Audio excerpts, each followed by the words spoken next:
Thank you very much, Mel. Mike, good morning, sir. How are you? Good morning. I'm doing well, thank you. How are you? Oh, most excellent. We're talking, though, off the top about the app that everybody's talking about and everybody's using, the FaceApp.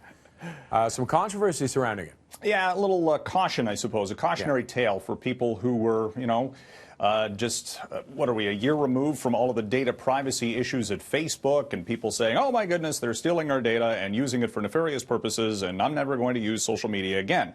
That lasted for all of 5 minutes. The hit app right now is, of course, FaceApp. It was developed and owned by a company out of Russia. So right there, bing, bing, bing, alarm bells go, some right? red flags are going off, Yeah. and it's so much so that in the U.S. right now, Democratic Senator Chuck Schumer is saying he wants the FBI to investigate.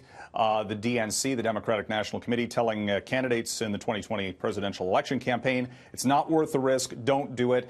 FaceApp has issued a statement saying your data is not being mined. It is, you can delete it after 24 hours or something of that nature, but it just, again, shows how easy people are to give up their information, data points, that you're supposed to try to protect. Well, right? and the other rumor that was floating around was they had access to your entire film roll and were taking your pictures from your film, from your roll and all that. And there's some question about that, but, it's in the fine print, and nobody reads the fine print when you say, you just scroll through it and hit, yes, I accept. Yeah, let's do it. Now, the oversight on this is, for example, the Apple App Store, which actually has a lot of safeguards built in to protect against data mining, but still, the ease and the fact that people just said, okay, click, yes. Again, be careful. That's all. So hard, though, right? It takes over, and everybody gets you get caught up in it, and away you go, right?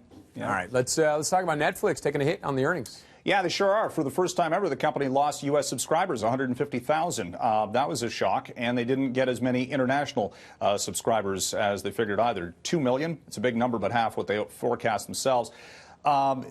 Stranger Things is the hit right now, but it's this quarter. The last quarter was a little weak. They're spending billions on original programming. The big question here, though, for Netflix investors, specifically Roger, is AT&T, Apple, Disney, all coming on with competing streaming services in the next several months.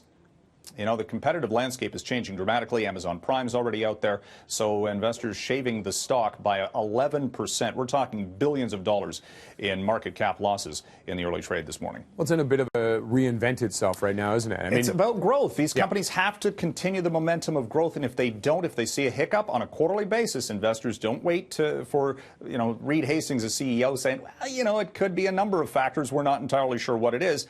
Nobody wants to hear that. They want to have nice solid numbers. And worry about what happens later. Hit the sell button right now. All right. So we'll see what happens over the next couple of quarters if they really hit the panic button then. Indeed.